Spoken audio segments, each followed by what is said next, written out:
अस्सलाम दोस्तों, मैं हूं साजिद महमूद ताहिर। आप देख रहे हैं चैनल वीज़ावीज़। दोस्तों, हम आज आपको एक ऐसे मुल्क से तारुफ कराने जा रहे हैं, ऐसे मुल्क का तारुफ कराने जा रहे हैं कि जिसमें टूरिज़्म हद से ज़्यादा है और दुनिया भर से टूरिस्ट वहाँ पे आता है। ये एक ऐसा अनोखा मुल्क है जो आज आपके पास इस दुनिया के नक्शे पर मौजूद है, और साइंस ये ख्याल करती है कि कुछ अर्से के बाद ये मुल्क जो है वो ज़ेरे आब आ जाएगा, पानी के नीचे चला जाएगा, समंदर के तह में चला जाएगा और ये मुल्क ज़मीन पर आबाद नहीं रहेगा। और इसीलिए इसकी कैबिनेट की एक मीटिंग जो है वो पानी के अंदर हो चुकी है। आप समझ गए होंगे कि मैं किस मुल्क का नाम लेने जा रहा हूँ। तो सबसे पहले मैं आपको ये बताता चलूँ कि वहाँ पर जाने के लिए आपको कोई वीज़े की ज़रूरत नहीं है, लेकिन जो प्रिपरेशन है आपकी, उसमें आपका passport with 1 month at least validity, उसकी जो है ना, बियॉन्ड द स्टे आपकी 1 माह की उसकी वैलिडिटी होनी चाहिए। और पासपोर्ट जो है वो मशीन रीडेबल होना लाजमी है, ये मैनुअल वगैरह नहीं चलेगा। ठीक है, मैनुअल पासपोर्ट नहीं चलेगा, मशीन रीडेबल पासपोर्ट चलेगा और एक्सटेंडेड पासपोर्ट भी नहीं चलेगा। मिसाल के तौर पर आपके पास एक मशीन रीडेबल पासपोर्ट है और उस पर आपने स्टैंप करा के उसे टेम्प्रेरी एक्सटेंड करा दिया कुछ मंथ्स के लिए, तो वो भी आपके लिए वैलिड नहीं है। वो लेकर आपने नहीं जाना है। आपका प्रिंटेड जो इलेक्ट्रॉनिक पासपोर्ट है, जो मशीन रीडेबल पासपोर्ट है, वो आप लेकर जाएंगे। तो ये पहली रिक्वायरमेंट है एंट्री के लिए उस मुल्क की। तो दूसरी रिक्वायरमेंट ये है कि आपका रिटर्न टिकट होना चाहिए कंफर्म्ड।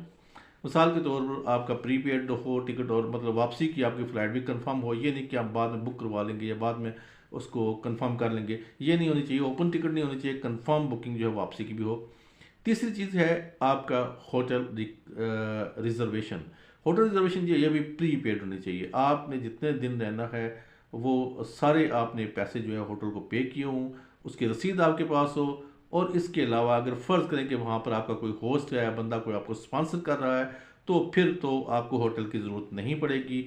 वो स्पॉन्सर जो है वो भी आपके पास होना चाहिए, जिस पर इमिग्रेशन की तरफ से प्री अप्रूव्ड वीज़ा हो। प्री अप्रूव्ड वीज़ा जो है के लिए आपको होटल रिजर्वेशन की ज़रूरत नहीं है। और अगर आपने किसी और मुल्क में ट्रैवल करना है और फिर आपने मतलब आपने वापस कंट्री में नहीं जाना है, रिटर्न टिकट आपके पास नहीं होना है और आपने कहीं और जाना है, तो फिर ऑनवर्ड टिकट भी आपका बुक होना चाहिए। और उस डेस्टिनेशन जहाँ पे आपने जाना है उसका आपके पास वीज़ा या रेजिडेंसी या जो कुछ भी है वो आपके पास होना ज़रूरी है।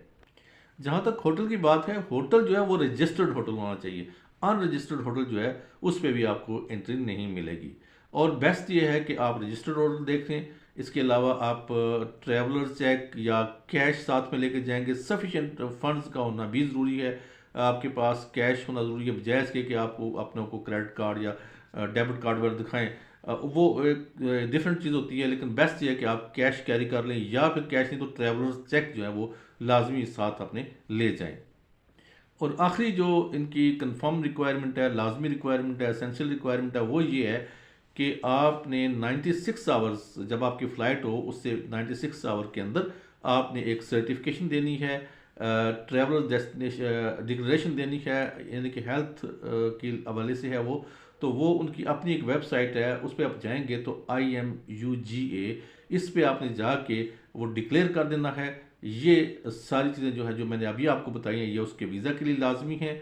अलबत्ता कुछ ममालिक ऐसे हैं जिनके लिए जो येलो फीवर की वैक्सीनेशन लाजमी होती है, वो येलो फीवर की वैक्सीनेशन लेके जाएंगे, लेकिन पाकिस्तान के लिए नहीं है। पाकिस्तान के लिए सिर्फ जो मैंने ऊपर 4 चीज़ें बताई हैं वही आपने लेके जानी है, तो आप आराम से एंट्री ले सकेंगे।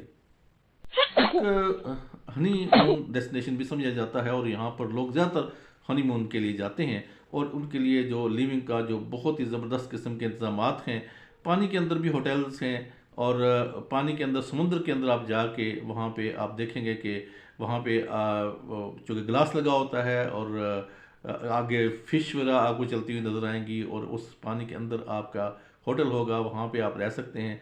और जहाँ तक अब तो मेरा ख्याल है काफ़ी हद तक लोग समझ चुके होंगे कि जो है ना, मैं किस मुल्क की बात कर रहा हूँ। तो चलो मैं आपको बता देता हूँ कि ये मुल्क है मालदीव्स। मालदीव जिसको बोलते हैं हमारे यहाँ उर्फ आम में, मालदीव जो है ये बहुत ही अच्छा डेस्टिनेशन है। वहाँ पे एक तो जो उसकी करेंसी है वो रुपया नहीं बल्कि रुफिया उसको बोलते हैं। तो रुफिया जो है वो पाकिस्तानी 18 रुपये 14 पैसे के बराबर होता है। उसकी एवरेज अगर वहाँ पे लोगों की इनकम देखें तो एवरेज जो इनकम है एक आम जो है नॉन स्किल वर्कर की, फैक्ट्री वर्कर की, तो वो है 5 से 6 हज़ार जो है MVR, यानी कि मालदीव का जो रुपया है या रुफिया है वो है। तो ये तो उसका है। अगर आप इसमें फ़र्ज़ करें कि जाकर वर्क करना चाहते हैं तो फिर भी आपके लिए वर्क परमिट दरकार होगा।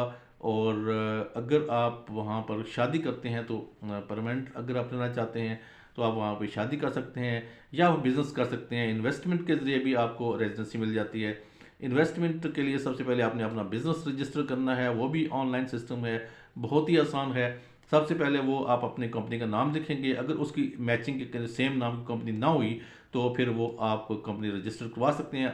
अगर नहीं, अगर सेम कंपनी ऑलरेडी मौजूद है तो फिर आप उसमें थोड़ी सी बहुत रद्द-बदल करके भी अपनी कंपनी जो है वो रजिस्टर करा सकते हैं। आबादी जो है 3,90,000 से ऊपर है। और इसके अलावा जनाब उनकी अपनी लैंग्वेज तो है ही, जो मलदीवियन है, लेकिन वाइडली स्पोकन है इंग्लिश। दफातर में ज़्यादातर इंग्लिश ही यूज़ होती है, इंग्लिश ही बोली जाती है, तो इसलिए वहाँ पर कोई लैंग्वेज बैरियर भी नहीं है। तो ये थे हमारी आज की वीडियो। उम्मीद है आपको पसंद आई होगी। Thank you so much. Allah निगहबान।